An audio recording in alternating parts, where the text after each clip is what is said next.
বিয়ে ঠিক হয়েও ভেঙেছিল সম্পর্ক। চুমকির সঙ্গে কেন ব্রেকআপ হয়েছিল অভিনেতা জয় ব্যানার্জির? কেন হারিয়ে গেলেন অভিনয় জগৎ থেকে? বিস্তারিত থাকছে প্রতিবেদনে।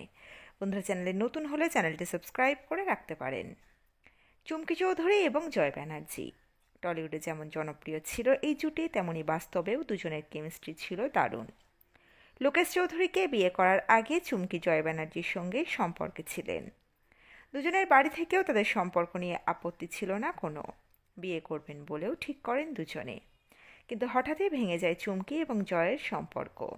এতদিনে প্রাক্তনকে নিয়ে মুখ খুললেন অভিনেতা জয় ব্যানার্জি। অঞ্জন চৌধুরীর অভাগিনী এবং হীরক জয়ন্তী এই দুটি সিনেমার নায়ক ও নায়িকা হয়েছিলেন জয় এবং চুমকি। দুটো সিনেমাই একসময় ব্যাপক হিট হয়েছিল। তবে এই দুটি সিনেমার পর আর কোনোদিনও একসঙ্গে কাজ করেননি তারা। প্রেম ভেঙে যাওয়ার পরেই নিয়েছিলেন এমন সিদ্ধান্ত। ঘরোয়া, আন্তরিক, শান্তশিষ্ট চুমকিকে প্রথম দেখাতেই ভালো লেগে গিয়েছিল জয়ের। চুমকি বরাবরই বড়দের খুব সম্মান করতেন। বাবা মায়ের দেখভাল থেকে ঘরবাড়ি সামলানো একা হাতে করতেন সব কাজ। আবার জয়ের বাবা মাকেও খুব শ্রদ্ধা করতেন তিনি।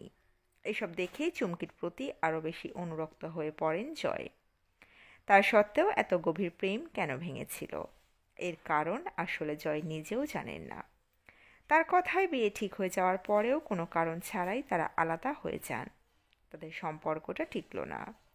এরপর আর কখনো একসঙ্গে অভিনয় করেননি তারা।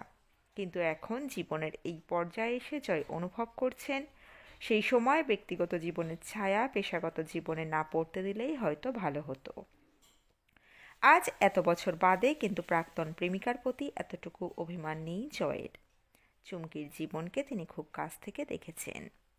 মা, বাবা, ভাই, একে একে কাছের মানুষদের হারিয়ে ফেলেছেন তিনি। তার স্বামী লোকেশ ঘোষের সঙ্গেও তার সম্পর্কটা সুখের হয়নি। ডিভোর্সের পর তিনি বিয়ে করেছিলেন টলিউডের এক প্রথম সারির পরিচালককে, কিন্তু প্রয়াত হয়েছেন তার দ্বিতীয় স্বামীও। জয় চান চুমকি খুব ভালো থাকুন, তার বাকি জীবনটা যেন শান্তিতে কাটে।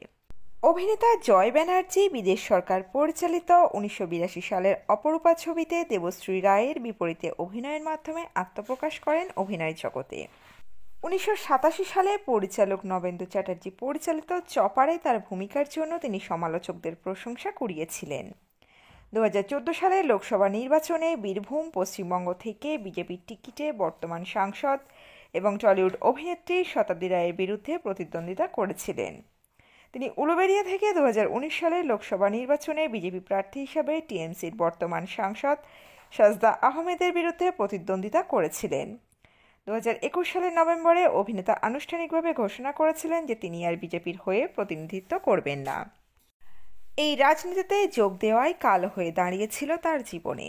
এই রাজনীতির কারণেই ভেঙে তছনছ হয়ে যায় তার দাম্পত্য জীবন। ডিভোর্স হয়ে যায় তার স্ত্রীর সঙ্গে। তার স্ত্রীর নাম অনন্যা ব্যানার্জি।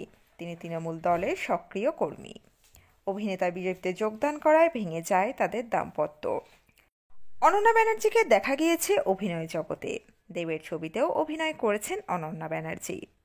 স্ত্রীর সঙ্গে বিচ্ছেদ প্রসঙ্গে জয় ব্যানার্জি জানিয়েছেন যে এমনটা যেন আর কারোর সাথে না হয়। যার যে দলে যাওয়ার সে সেই দলে যাক, যার যা খুশি সে তাই করুক, কিন্তু দীর্ঘদিনের বিবাহিত জীবনগুলো যেন এভাবে ভেঙে না যায়। চোখে জল নিয়ে অভিনেতার কাতর আর্জি ছিল। এবার আসা যাক সেই প্রসঙ্গে।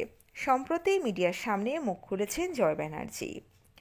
নিজের জীবনের প্রথম প্রেমিকা তথা অভিনেত্রী চুমকি চৌধুরী সম্পর্কে যা জানিয়েছেন জয়, জানাচ্ছি বিস্তারিত। তখন আমার চুমকির সঙ্গে প্রেম, বিয়ের কথা চলছে। আমার মা বাবা ভারী পছন্দ করতেন ওকে।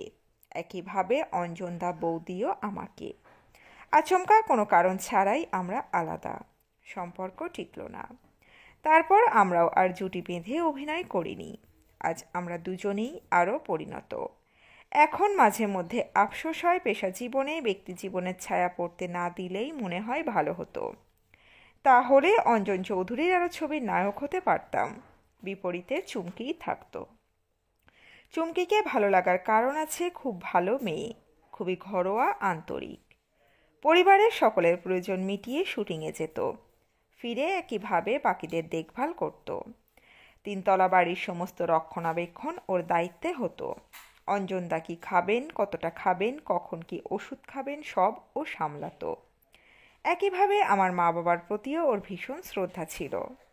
চুমকি আসলে বড়দের খুবই শ্রদ্ধা সম্মান করে। এরকম মেয়েকে কোনো ছেলের ভালো না লেগে পারে? স্বাভাবিকভাবেই ওর প্রতি আকৃষ্ট হয়েছিলাম।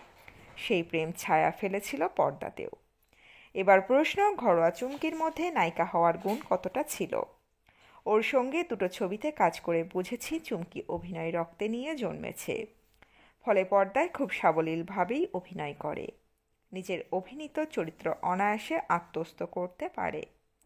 নায়িকা হতে গেলে অভিনয়ের পাশাপাশি সৌন্দর্যেরও একটা বড় ভূমিকা থাকে। রূপলী পর্দায় সুন্দর দেখানোও জরুরি। হ্যাঁ, সেই অর্থে চুমকি হয়তো অপরূপা নয়, কিন্তু ওর চোখে মুখে খুব লালিত্য। একের পর এক ছবি সফল হতেই চুমকি নিজের যত্ন নিতে শুরু করেছিল। খুব পরিশ্রম করে বাড়তি মেদ ঝরিয়েছিল। সে সময় নায়িকাদের গড়ন লাবণ্যময়ী ছিল। ফলে দর্শক পছন্দ করেছিল চুমকিকে। এত ভালো মেয়ে, কিন্তু অনেক লড়াই করতে হয়েছে। মা বাবা ভাইকে হারিয়ে ফেলেছে। প্রথম স্বামী লোকেশ ঘোষের সঙ্গে বিচ্ছেদের পর যাত্রার এক প্রথম সারির পরিচালকের সঙ্গে দ্বিতীয় বিয়ে হয়েছিল চুমকির। তিনিও প্রয়াত। জন্মদিনে তাই ঈশ্বরের কাছে প্রার্থনা, খুব ভালো থাকুক চুমকি, ওর ভালো হোক, বাকি জীবন যেন শান্তিতে কাটে। বন্ধুরা, ভিডিওটি শেষ করবার আগে আপনাদের কাছে একটি প্রশ্ন রেখে যাচ্ছি। অভিনেত্রী চুমকি চৌধুরী ও অভিনেতা জয় ব্যানার্জির জুটি আপনাদের কেমন লাগতো? ও এই জুটি অভিনীত কোন ছবিটি আপনাদের কাছে সবচেয়ে পছন্দের? সিনেমার নামটি কমেন্ট বক্সে কমেন্ট করে জানাতে পারেন। তো বন্ধুরা, এই আপডেট ছিল এতটুকুই। দ্রুত ফিরে আসছি এরকমই নতুন কোনো পর্ব নিয়ে। অজানা গল্প চ্যানেলের সঙ্গে থাকার জন্য সকল দর্শক বন্ধুকে অসংখ্য ধন্যবাদ। দেখতে থাকুন, চোখ রাখুন অজানা গল্প চ্যানেলে।